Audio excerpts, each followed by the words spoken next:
Luis Garavito, Colombian serial killer.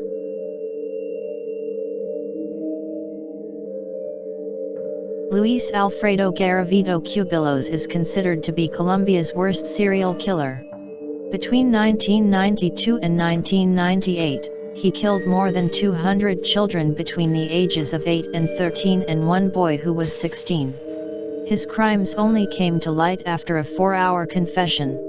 Colombian authorities knew they had an issue, but with the lack of communication between authorities.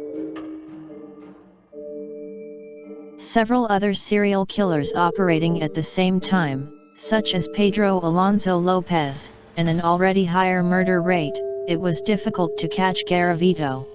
Child abuse is also a major problem in Colombia, and an estimated 35,000 boys and girls under the age of 18 work as prostitutes. Kids are often trafficked for sexual exploitation and are often the victims of paramilitaries and guerrillas.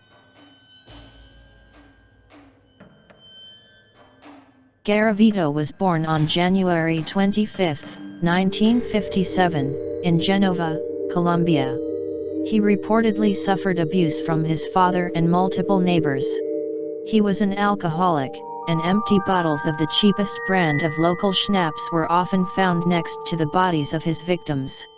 He traveled around a lot, which is not uncommon in poorer countries, so it never raised suspicions, and he may have killed boys in Ecuador as well. Garavito was meticulous about choosing his victims, and often bought them juice or cake in a local shop so he could size them up. Once he decided the boy would do, Garavito asked him to take a walk, offered to pay him for help, or offered drugs or other favors. Garavito targeted boys from the lowest social status, boys who worked as street vendors to support their families or who were addicted to drugs. More often than not, he lured the children away in the daytime, usually before 10 a.m., from crowded parts of the city such as local markets. He then took them to a predetermined killing place, a hill covered in vegetation that was located off the road and right outside of town, purportedly so he could see if anyone was coming. There, he would tie them up, torture and rape them, then kill them by either slitting their throat or decapitating them.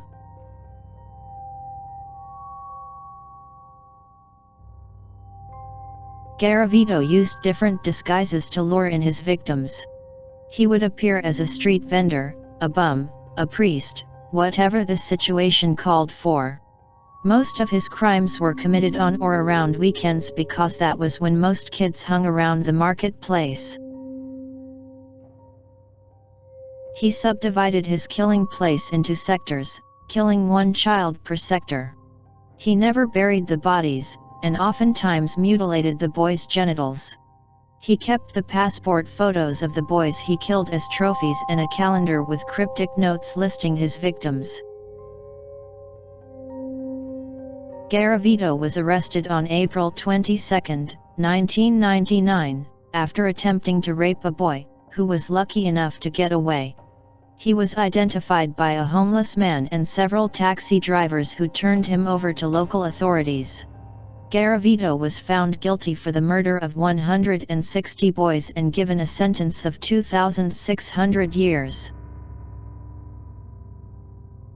But because of Colombian law, which was reformed in 2000, he could not be given the death penalty. It was eliminated in 1910, or be imprisoned for more than 40 total years. Also, Garavito has cooperated with law enforcement and helped them find the bodies of his victims, which might lead to his early release. Although Garavito may be released after serving only 22 years of his sentence, his time in prison will not be pleasant. Colombian prisons are extremely harsh. They have problems with severe overcrowding and dangerous sanitary and health conditions. In some prisons, the prisoners have to pay to eat, drink, sleep on a mattress, wash clothes, or make telephone calls. Inmate-on-inmate violence is also a major issue. and some prisoners pay protection fees to other inmates or corrupt guards.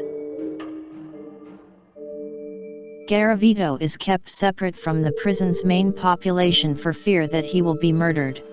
It is possible that Garavito could get an extended sentence. A judicial review in 2006 concluded that he has to answer to unconfessed crimes separately. Since they were not included in the previous judicial process, he could be sentenced for those. Garavito ranks among the top 10 serial killers, throughout time, in number of victims killed.